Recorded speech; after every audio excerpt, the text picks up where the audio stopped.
Soos ons in Amos 3 vers 3 gelees het, as twee mense ooreenkom om 'n pad te stap, dan is dit makliker om te weet waar jy gaan uitkom.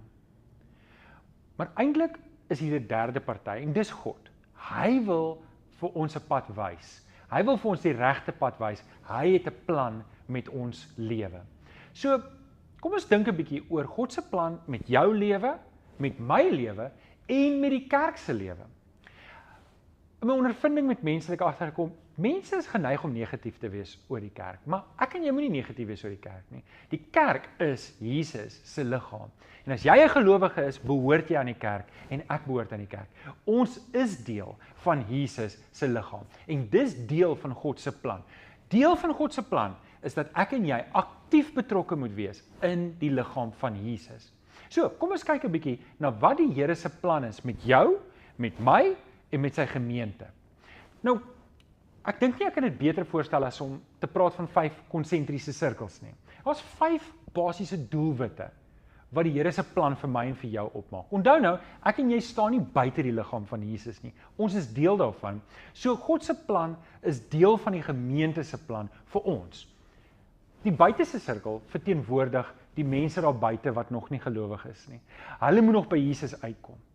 My en jou werk is om daardie mense te vertel van Jesus.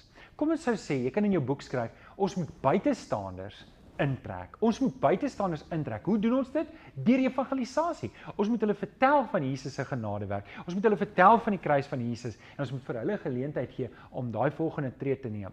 As ek en jy dit nie gaan doen nie, wie gaan dit doen? Onthou, ek en jy is die kerk van Jesus. Dit bring ons by die volgende sirkel en dit is om hulle in kontak te bring met ander gelowiges. Dis baie belangrik. Ons moet mense intrek in die gemeente van Christus in. Wanneer hulle Jesus aanneem, dan is hulle deel van die kerk en ons moet hulle in laat skakel. Nou, wat jy kan skryf daar in jou boek is, dis die gemeenskap van die gelowiges. Dis waar gelowiges uitkyk vir mekaar en ons moet uitkyk na mekaar. Wanneer ons nie uitgekyk vir ander gelowiges, dis wat ons hier doen. Die derde sirkel, die volgende sirkel, is om mense te help om geestelik te groei. Dis waar ons nou is. Dis hoekom ons hierdie hoofstuk doen, hoekom ons hierdie kursus doen. Ons wil vir jou help en vir jou die toerusting gee om geestelik te groei. Dis die volgende sirkel en ek en jy word deel daarvan om ander te help om geestelik te groei. Die vierde ene dan is om hulle uit te daag om te bedien. Sien, ek en jy groei, maar soos ons groei, moet ons ook leer om te bedien. Ons ontvang, maar ons moet ook gee. Elkeen van ons is geroep en ons het 'n spesifieke bediening wat ek en jy moet uitleef. Ons is nie dieselfde nie. Jou bediening lyk anders as my bediening. Van ons is meer leiers, van ons is meer ondersteuners en dit maak nie saak nie. Almal van ons skakel in en daar het ons ook nog 'n kursus Ontdek 301 en daarvan gaan ek jou later vertel. En dan natuurlik die laaste een is, dit is hoe ons die Here aanbid. Dit is hoe ons die Here loof en prys. Dit is ons roeping wat ons uitleef. Wanneer ons hierdie 5 doelwitte nastreef in ons lewe, volg ons aktief die Here se plan vir ons lewe. Jou lewe, my lewe, maar saam die gemeente se lewe.